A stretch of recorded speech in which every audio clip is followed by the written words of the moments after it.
అందరికీ నమస్తే. Welcome to MR media Telangana. This is Rekha. Telangana రాష్ట్రంలో కాంగ్రెస్ పార్టీ అధికారంలోకి వచ్చిందయ్యా అంటే మెయిన్ ఒక 2-3 అంశాలను ప్రధాన ఎజెండాగా పెట్టుకొని కాంగ్రెస్ పార్టీ ముందడుకు పోయింది.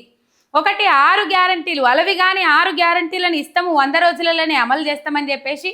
రెండో అంశము నిరుద్యోగులకు ఉద్యోగాలు ఇస్తలేదు అని చెప్పేసి నిరుద్యోగులను రెచ్చగొట్టి. మూడో అంశము కాళేశ్వరం కూలిపోయింది, కాళేశ్వరం కూలేశ్వరము, మేడిగడ్డ పిల్లర్ ఉంగిపోయింది, కాళేశ్వరంలో అవినీతి జరిగింది. తెలంగాణ ప్రజలు నమ్మకపోయినప్పటికీ కూడా ఎంతో కొంత ప్రభావం చూపెట్టింది అని అనుకోవచ్చు ఈ అంశం కూడా.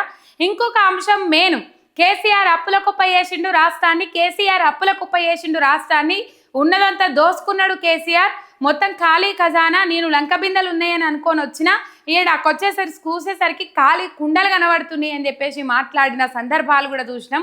రేవంత్ రెడ్డి అసెంబ్లీ ఎన్నికలలో ఏ మూలకువో, ఏ పల్లెకువో, ఏ జాగాకువో, ఏ పట్టణానికివో అప్పుల కుప్ప చేసిండు కేసీఆర్ రాష్ట్రాన్ని అని చెప్పేసి చెప్పిండ్రు. కానీ మరి ఆస్తులను ఎంతగానం పెంచిండ్రు కేసీఆర్? ఎన్ని లక్షల కోట్ల నుంచి, ఎన్ని లక్షల వేల కోట్ల నుంచి, ఎన్ని లక్షల కోట్లకు పెంచిండ్రు కేసీఆర్? ఇవన్నిటినీ చెప్పలే. ప్రచారాలు చేసుకుంటూ తిరిగిర్రు, జోరుగా ప్రచారాలు చేసిండ్రు. ఇంతగానం ప్రాపగండా, ఇంతగానం జోరు ప్రచారం చేసినప్పటికి కూడా వాళ్ళు గెలిచింది ఎంత శాతం తేడాతోనయ్యా అంటే 1.7% అంతే. ఎల్లయ్య మల్లయ్య అన్న లెక్కలు కాదు, బట్టి విక్రమార్క చెప్తేనో అయ్యే లెక్కలు కాదు, వాళ్ళు శ్వేతపత్రాలు విడుదల చేస్తేనో అయ్యే లెక్కలు కాదు, రేవంత్ రెడ్డి చెప్తేలే అయ్యే లెక్కలు కాదు, ఉత్తమ్ కుమార్ రెడ్డి చెప్తే అయ్యే లెక్కలు కాదు. సాక్షాత్తు పార్లమెంటు వేదికగా తెలంగాణ రాష్ట్రం అప్పులెన్ని అని చెప్పేసి కుండ బద్దలు కొట్టింది లోక్సభ. కుండ బద్దలు కొట్టిందల్లా ఏం మాట్లాడిర్రు? అప్పుల కుప్ప చేసిండు కేసీఆర్ అన్నదానికి వీళ్ళ వ్యతిరేకంగా అప్పుల కుప్ప కాదు తెలంగాణ రాష్ట్రం, అన్నిటికంటే అన్ని రాష్ట్రాల కంటే బెటర్ అని చెప్పేసి క్లీన్ చీట్ ఇచ్చి పడేసింది రాష్ట్ర లెక్కలు. గత 10 ఏళ్లలో రాష్ట్ర అప్పులు బయట పెట్టి పార్లమెంటు వేదికగా అడ్డంగా బొక్కబోర్ల పడ్డాడు, లోక్సభ వేదికగా బొక్కబోర్ల పడ్డరు ముఖ్యమంత్రి రేవంత్ రెడ్డి కానీ బీజేపీ పార్టీ నాయకులు కానీ. ఇలా 8 లక్షల కోట్ల అప్పులు చేసిండ్రు కేసీఆర్, 7 లక్షల కోట్ల అప్పులు చేసిండ్రు కేసీఆర్ అని చెప్పేసి వీళ్ళు తప్పించుకోవడానికి ఎక్కడ 6 గ్యారంటీలు అమలు చేయాల్సి వస్తుందో, ఎక్కడ ప్రజా సంక్షేమ పథకాలు ఇవ్వాల్సి వస్తుందో, ఎక్కడ ప్రజలకు మంచి చేయాల్సి వస్తుందో, ప్రజల కోసం రూపాయి ఖర్చు పెట్టాల్సి వస్తుందో అని చెప్పేసి ఇవాళ ప్రాపగండ లేపుకుంటా, బురద తల్లుకుంటా, బురద రాజకీయాలు వేసుకుంటా అప్పుల కుప్ప చేసిండు కేసీఆర్ అని చెప్పేసి మాట్లాడిర్రు తప్ప ఆస్తులు ఎన్ని పెంచిండ్రు కేసీఆర్, ఏ విధంగా అభివృద్ధి పదంలో ముందుకు పోయిండ్రు, ఒకవైపు సంక్షేమాన్ని ఇంకోవైపు అభివృద్ధిని 2 వైపులా బ్యాలెన్స్ చేసుకుంటూ వచ్చిండ్రు. ఇక్కడ ఎక్కడికక్కడ పాలన కుంటుపడ్డది. ఇయ్యాల గందరగోళం పరిస్థితి ఏర్పడ్డాయి. వానలు పడితే కూడా రివ్యూలు పెట్టే సమయం లేదు. వానలకు ముందుగాల వరదలు వస్తే ఏం చేయాలనో ఆలోచన శక్తి లేదు, సామర్థ్యం లేదు. ఇట్లాంటివి చూసుకుంటూ పోతే ఒక వానలనే కాదు, ప్రతి రంగంలో అన్ని వర్గాల ప్రజలు ఇబ్బందులు పడతా ఉన్నారు, తీవ్రమైన ఇబ్బందులను ఎదుర్కొంటా ఉన్నారు. అప్పుల కుప్ప అంటే ఇప్పుడు పోయిన 10 ఏళ్లలో కేసీఆర్ చేసిన అప్పు ఈక్వల్ టు 20 నెలల్లో రేవంత్ రెడ్డి చేసిన అప్పుతో సమానం. కేసీఆర్ 10 ఏళ్లలో చేసిన అప్పు కేవలం 20 నెలలనే చేసి పడేసిండు ముఖ్యమంత్రి రేవంత్ రెడ్డి. కాంగ్రెస్ పార్టీ అధికారంలోకి వచ్చినాక 10 నెలల పొద్దులనే 1 లక్ష కోట్ల అప్పుకు దగ్గర దాకా లక్ష కోట్ల అప్పు దాకా చేరుకున్నది. ఇప్పుడు ఈ 20 నెలల పొద్దుల 2.20 లక్షల కోట్ల అప్పుకు చేరుకున్నది. మరి కేసీఆర్ చేసిన అప్పు 2.20 లక్షల కోట్లే 10 ఏళ్లల్లా. అంటే సగటున తీసుకుంటే రోజుకు ఒక 356 కోట్ల రూపాయల అప్పు చేస్తూ ఉన్నది రేవంత్ రెడ్డి సర్కార్. 356 కోట్లు అంటే మీరు అర్థం చేసుకోవచ్చు. దేశంలో ఉన్న ఒక 4 కోట్ల జనాభా, రాష్ట్రంలో ఉన్న ఒక 4 కోట్ల జనాభాకు ఎంతగానము అప్పు రుద్దుతా ఉన్నారు, రోజుకి ఎంత భారం పడతా ఉన్నది ప్రజలకు అనేది మీరు అర్థం చేసుకోవాలి. తెలంగాణ ప్రజలారా, ఇది ప్రజలకు తీసుకుపోవాల్సిన అవసరం ఉన్నది. మరి ఇంత గొప్ప వార్త, ఇంత మంచి అంశము, తెలంగాణ రాష్ట్రం అప్పుల కుప్ప కాదు, అన్ని రాష్ట్రాల కంటే తక్కువ చేసిన రాష్ట్రం తెలంగాణ రాష్ట్రమే, అన్ని రాష్ట్రాల కంటే ఎక్కువగా ముందంజలో నెంబర్ 1 స్థానాలలో దూసుకుపోయింది తెలంగాణ రాష్ట్రమే అని చెప్పేసి ఈ వార్త రాస్కరాలే. ఏ పత్రికలు ప్రచురించలే, ఏ పత్రికల రాస్కరాలే. ఇవి ఎల్లయ్య మల్లయ్య చెప్పిన లెక్కలు కావు, లేకపోతే బట్టి విక్రమార్కను రేవంత్ రెడ్డి చెప్పిన లెక్కలు కావు, వీళ్ళు శ్వేతపత్రాలు విడుదల చేసినట్టు శ్వేతపత్రాల లెక్కలు కావు. సాక్షాత్తు లోక్సభ పార్లమెంటే విడుదల చేసిన లెక్కలు ఇవి. లోక్సభ సమావేశాలు జరుగుతూ ఉన్నాయి, పార్లమెంట్ సమావేశాలు జరుగుతూ ఉన్నాయి. ఈ పార్లమెంట్ సమావేశంలో బీజేపీ ఎంపీ రఘునందన్ రావు తెలంగాణ రాష్ట్ర అప్పు ఎంత అని అడిగిన ప్రశ్నకు లిఖితపూర్వకంగా లోక్సభ నుంచి సమాధానం వచ్చింది. ఆ సమాధానం చూసినాక బీజేపీ నాయకులకు, కాంగ్రెస్ నాయకులకు కండ్లు బైర్లు గమ్మినాయి. ఒక చెంపపెట్టు లాంటి సమాధానం దొరికింది, చెంపపెట్టు లాంటి సమాధానం వచ్చింది. ఇలా తెలంగాణ రాష్ట్రం అప్పుల కుప్పగాదురా నాయన అంటే వార్త రాదు, దాన్ని వైరల్ చేయరు. ఎంతసేపు కేసీఆర్ మీద బురద జల్లాలి, బురద రాజకీయాలు చేయాలి, నీచ రాజకీయాలు చేయాలి, కక్ష సాధింపు చర్యలకు పాల్పడాలి, అంతకు మించి ఇంకేమీ లేదు. ఒకసారి కేసీఆర్ చేసిన అప్పెంత, ఈ 20 నెలల్లో రేవంత్ రెడ్డి చేసిన అప్పెంత ఒకసారి మనం చూసుకుందాం. పార్లమెంటు సాక్షిగా ప్రకటించిన కేంద్రం బీఆర్ఎస్ 10 ఏళ్ల అప్పు ఈక్వల్ టు కాంగ్రెస్ 20 నెలల అప్పు.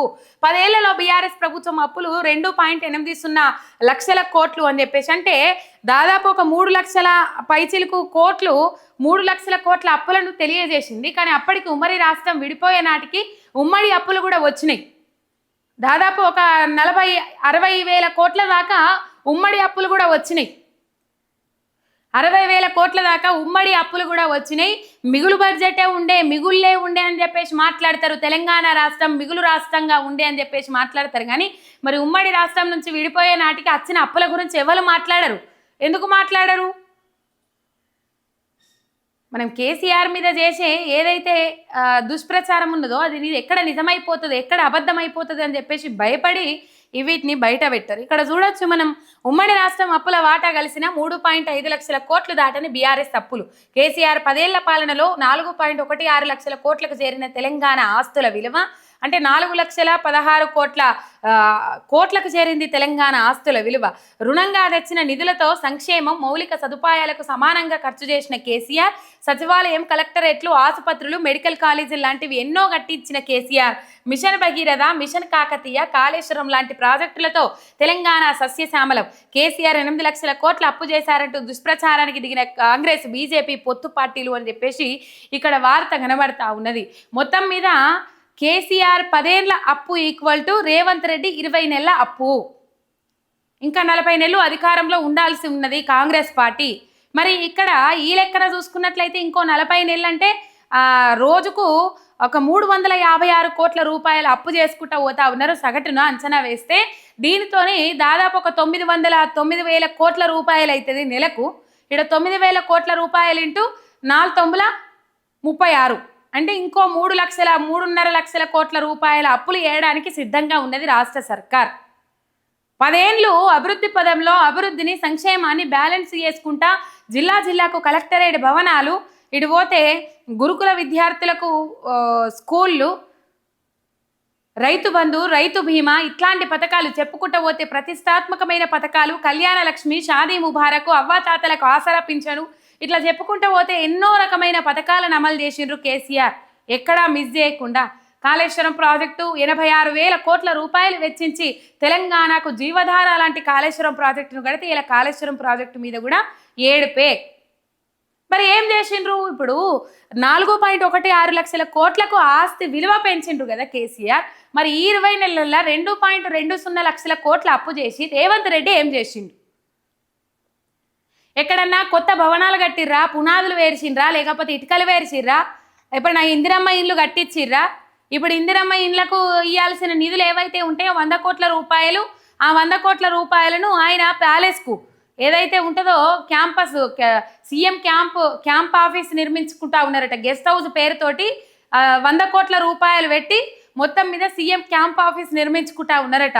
ఆయన గారికి ప్రగతి భవన్లు ఉండొస్తలేదు, లేకపోతే ఇంకొక బేగంపేటలో పైగా ప్యాలెస్ చూసిరా, ఆ పైగా ప్యాలెస్ నచ్చలేదు. కాకపోతే ఇక్కడ సపరేట్ తనకంటే ఒక భవనం నిర్మించుకోవాలని చెప్పేసి 100 కోట్ల రూపాయలు పెట్టి ఒక సీఎం క్యాంప్ ఆఫీస్ నిర్మించుకోవాలని చెప్పేసి నిర్ణయం తీసుకున్నాడట ముఖ్యమంత్రి రేవంత్ రెడ్డి. అబ్బా ఇక పోతత్తదా కారణి ముఖానికి కప్పదేయమంటూ వచ్చింది అధికారము, ఇక పోతే మళ్ళా రాదు, ఇప్పుడే రాజభోగాలను అనుభవించి పోవాలని చెప్పేసి అనుకుంటా ఉన్నారేమో కాంగ్రెస్ పార్టీ నాయకులు. ఈ వ్యవహారాలు చూస్తే గిట్లనే అనిపిస్తూ ఉన్నది. మరి ఏం చేసిండ్రు? ఇచ్చిన 6 గ్యారెంటీలు అమలు చేసిండ్రా? తులం బంగారం అన్నారు, తులం బంగారం ఇచ్చిండ్రా? కళ్యాణ లక్ష్మి కింద మహిళలకు 2,500 రూపాయలు ఇచ్చిండ్రా? రైతులకు రైతు భరోసా కింద 15,000 రూపాయలు ఇచ్చిండ్రా? రైతు బీమా పైసలు ప్రీమియం చెల్లించిండ్రా? ఏమీ లేదు కదా. పెండింగ్లో పెట్టిపోయిన కేసీఆర్ ఘట్టంగా మిగిలిన పెండింగ్లో ఉన్న భవనాలను పూర్తి చేసిండ్రా? మిషన్ భగీరథ, మిషన్ కాకతీయ, కళ్యాణ లక్ష్మి, షాదీ ముబారక్, అవ్వాతాతలకు ఆసరా పెన్షన్, ఇట్లా చెప్పుకుంటూ పోతే ఎన్నో పథకాలు, ప్రతిష్టాత్మకమైన పథకాలు, రైతుల బతుకులు మార్చే రైతు బంధు పథకాన్ని తీసుకొచ్చిర్రు కేసీఆర్. అవు మరి ఇలా పొగడతలే అనుకోర్రి, ఏమన్నా అనుకోర్రి, లోక్సభ సాక్షిగా కదా లెక్కలు. మేము కూడా అనుకున్నాం అవు కేసీఆర్ అప్పుల కుప్ప చేసిపోయిండము నిజంగానే అని అనుకున్నాం. కానీ లోక్సభ నుంచి లెక్కలన్నీ బయటపడేసరికి మా కండ్లు కూడా బైర్లు గమ్మినాయి. ఒకసారి మీరు చూడొచ్చు, ఇక్కడ ఒక ప్రాజెక్టు కట్టింది లేదు, సగంలో ఉన్నవి పూర్తి చేసింది లేదు. 20 నెలల్లో కాంగ్రెస్ ప్రభుత్వ అప్పులు 2.20 లక్షల కోట్లు. కేసీఆర్ హయాంలో కట్టిన ఆస్తులను తాకట్టు పెట్టి అప్పు మీద అప్పు చేస్తున్నా గౌలితోటి బస్టాండ్ కూడా తాకట్టు పెడతాడట. ఇప్పుడు 6 గ్యారెంటీల పేరుతో అధికారంలోకి వచ్చి సగటున రోజుకు 356 కోట్ల అప్పు, పేదల ఇండ్లపై హైడ్రా, రాష్ట్ర ఆర్థిక పరిస్థితిపై కొరడా, అస్తవ్యస్తంగా రాష్ట్రము, ఉద్యోగస్తుల జీతాల కోసం భూములు, బస్టాండ్లు, యూనివర్సిటీల తాకట్టు, రాష్ట్రం దివాలా తీసిందంటున్న రేవంత్ రెడ్డి వెనక్కి వెళుతున్న పెట్టుబడులు అని చెప్పేసి ఏమన్నాడు? రాష్ట్రం దివాలా తీసింది, ఆగమైంది, అప్పుల కుప్ప అయింది, ఎవరు నమ్ముతలేరు మమ్మల్ని, పోతే చెప్పులెత్తుకపోయేటోళ్ళు లెక్క చూస్తాన్రు, మా ప్రతినిధులను ఎవరు బ్యాంకు వాళ్ళు రానిత్తలేరు, ముఖాల మీదే దర్వాజాలు ఎత్తాను అనే వరకు అందాల పోటీలకు సగం సగం పెట్టుబడి పెట్టుకుందామని వచ్చిన వాళ్ళు కూడా హ్యాండ్స్ అప్ చేతులు లావట్టిండ్రు. ఆ అందాల పోటీలలోనే అట్లున్నదంటే ఇంకా వేరే వేరే రంగాలలో ఇంకే పరిస్థితి ఉన్నదో మనం అర్థం చేసుకోవచ్చు. ఆల్రెడీ రియల్ ఎస్టేట్ భూమిని దాకింది, మొత్తం భూమి లోపలికి చొచ్చుకొని పోతుంది. ఒకప్పుడు ఆకాశాన్ని దాకింది రియల్ ఎస్టేట్, ఇప్పుడు భూమిని చొచ్చుకొని పోతా ఉన్నది. ఇక్కడికి రావాల్సిన పెట్టుబడులు వస్తలేవు, ఆ పెట్టుబడులని ఆంధ్రాకు తరలించకపోతా ఉన్నాయి. ఇట్లాంటి పరిస్థితులు చూస్తూ ఉన్నాం రాష్ట్ర వ్యాప్తంగా. రైట్, కేసీఆర్ 10 ఏళ్ల పాలనలో 6 లక్షల కోట్లు, 7 లక్షల కోట్లు, 8 లక్షల కోట్లు అప్పులు చేసిండ్రని మాటకో మాట చెప్పుకుంటా, పూటకో మాట చెప్పుకుంటా వస్తున్న కాంగ్రెస్ సీఎం రేవంత్ రెడ్డి, ఆయన సహచర మంత్రులకు పార్లమెంట్ సాక్షిగా కేంద్ర ప్రభుత్వం జులకిచ్చింది. 10 ఏళ్ల పాలనలో చేసిన అప్పులు కేవలం 2,80,916 కోట్లు అని చెప్పేసి గణాంకాలతో సహా నిరూపించింది. ఈ నిధులను సద్వినియోగం పరచడం ద్వారా తెలంగాణలో భారీగా ఆస్తుల కల్పన కూడా జరిగిందని స్పష్టం చేసింది. తెలంగాణ రాష్ట్ర ప్రభుత్వం 2014 నుంచి ప్రతి సంవత్సరం సేకరించిన రుణం ఎంత, ఎక్కడి నుంచి సేకరించింది, పెంచిన ఆస్తులన్నీ అని ఇగో వివరాలన్నీ ఇక్కడ ఉన్నాయి. ఆస్తు అది ఎట్లా ఏం కథ అనేది ఎంపీ రఘునందన్ రావు పార్లమెంట్లో ప్రశ్న అడిగారు. దీనికి కేంద్ర ఆర్థిక శాఖ సహాయ మంత్రి పంకజ్ చౌదరి సోమవారం లిఖితపూర్వకంగా సమాధానం ఇచ్చిండ్రు. 10 ఏళ్లలో ఏటా బీఆర్ఎస్ ప్రభుత్వం చేసిన అప్పులు, సృష్టించిన ఆస్తులను స్పష్టంగా వెల్లడించిండ్రు.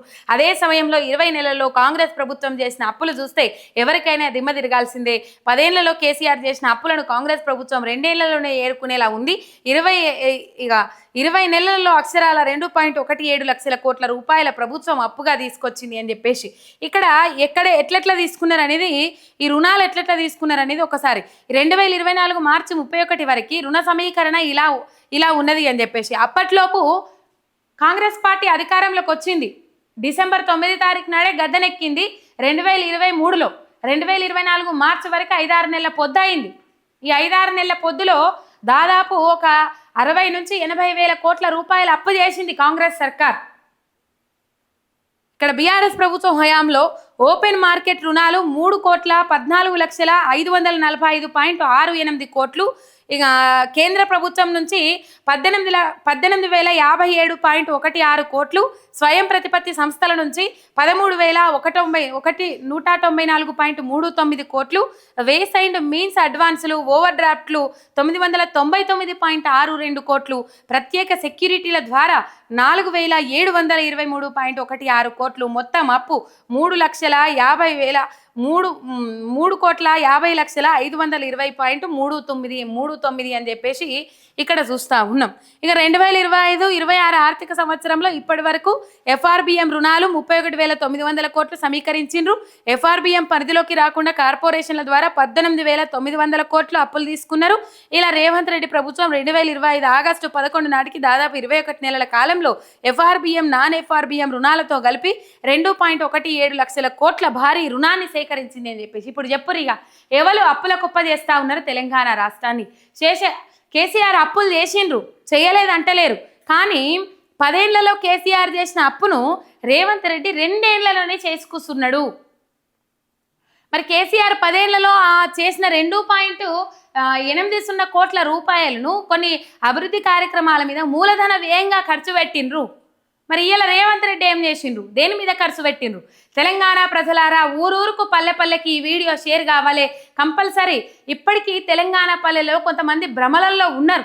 నిజంగా ఉన్నారు కొంతమంది ప్రజలు.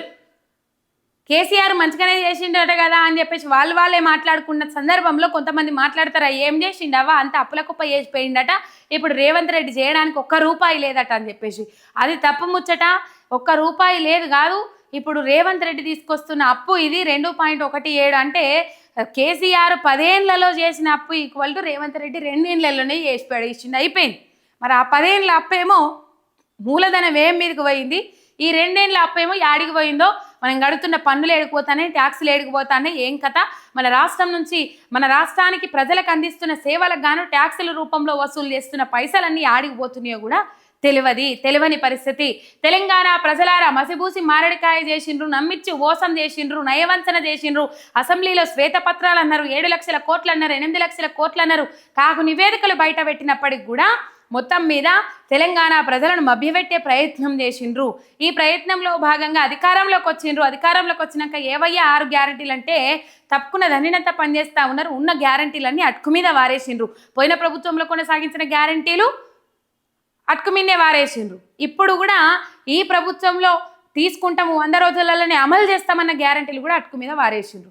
ఒక సబ్స్క్రైబ్ చేసుకొని సపోర్ట్ చేయరి. మీ ఎంఆర్ మీడియా తెలంగాణ శనార్థి.